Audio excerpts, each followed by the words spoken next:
Sagittarius, the week of August 3rd to August 8th, 2026, brings real structural support to the expansive energy you've been riding since last week's rare Jupiter placement in your own natural house. On August 6th, the Sun forms a supportive trine to Saturn, connecting your ninth house of beliefs and travel to your fifth house of creativity and romance. Venus enters Libra the same day, landing in your 11th house of friends and long-term goals, easing your social connections. Chiron stations retrograde on August 3rd at 0 degrees Taurus, settling into your 6th house of daily work and health, opening honest introspection about your relationship with routine and discipline. This week reads gentler than last week's rare planetary excitement, but it's arguably where the real lasting value gets built, turning enthusiasm into something with actual staying power, rather than letting an exciting moment fade into just a good memory once the initial spark passes. Let's go through what all of this actually means for your money, your relationships, and your energy, using the real sky, not generic guesswork. Money and career continue benefiting from clarity through Mercury in Cancer, still sitting in your 8th house of shared resources. Conversations about joint finances or investments should keep feeling more grounded than they have recently. And this is a good week to finalize a discussion that's been sitting in a vague or unresolved state, especially one where a partner or collaborator has been waiting on you for a clear answer. Mars in Gemini continues to sit in your 7th house of partnerships, giving you real decisive energy for business negotiations or collaborative decisions.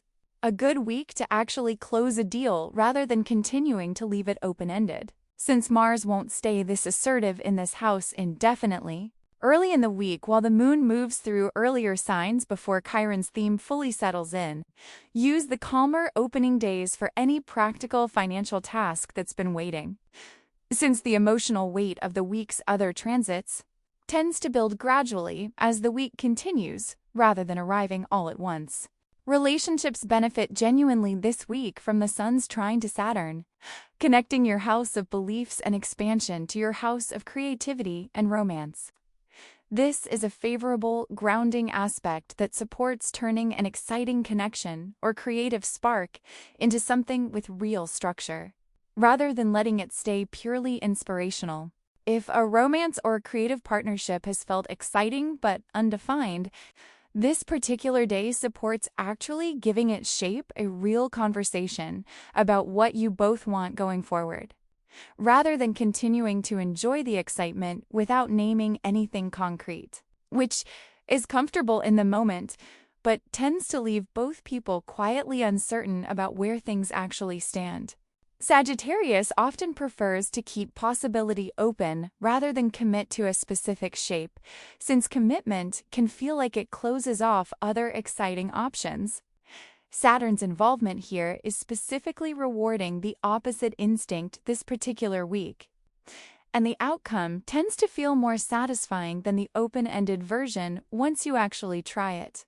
Venus's move into Libra, landing in your 11th house of friends, adds real warmth to your social circle this week. A good time to reconnect with a group or friend you've been meaning to see, or to actually follow through on a shared plan that's been discussed but never scheduled. This is also a good week for your friendships to offer real perspective on the romance or creative question above, since Sagittarius benefits from an outside view more than most signs tend to admit, and a friend's honest read on a situation you've been too close to see clearly may genuinely help this week, if you're willing to actually ask rather than simply presenting the situation as already decided.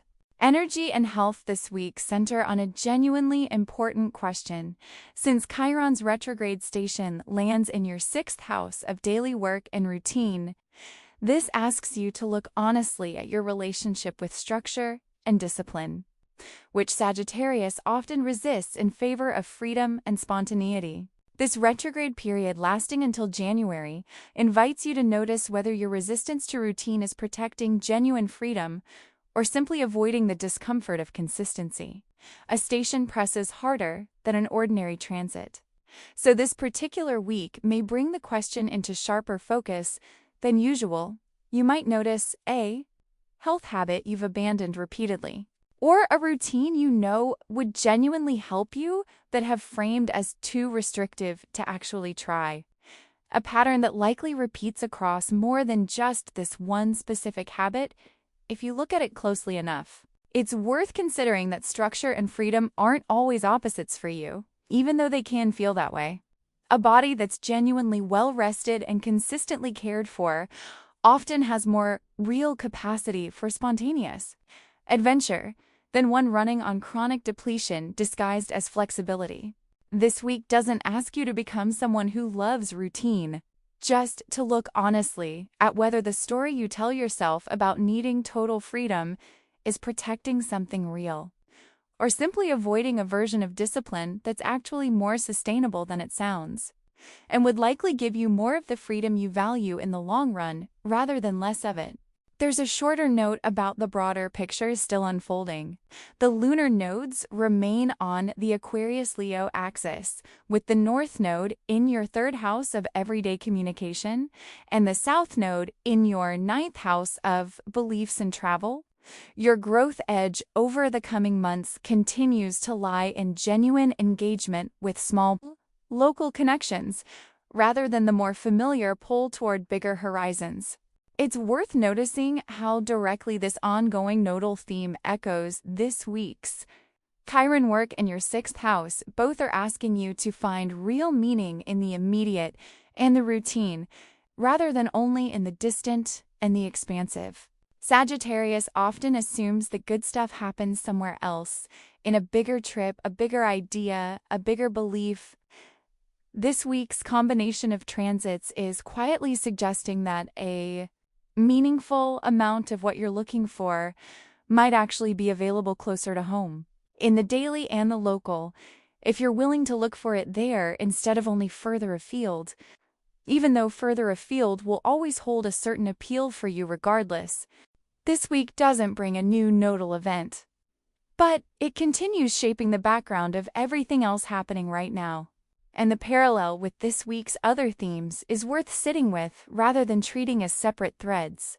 So here's where this actually leaves you, Sagittarius, heading into the second week of August. Saturn's trine to the Sun rewards giving real structure to something exciting. Venus in your friend house offers real warmth. And Chiron's quiet station asks whether your resistance to routine still serves you. If there's a single thread through all three, it's the difference between freedom that's genuinely chosen and freedom that's actually just avoidance wearing a more appealing name. A distinction that's easy to blur when you've spent a lifetime being told your restlessness is simply who you are. If this reading resonated with you, hit like and subscribe. And let me know in the comments whether last week's Jupiter energy is starting to feel more grounded now, or still purely exciting without a shape yet.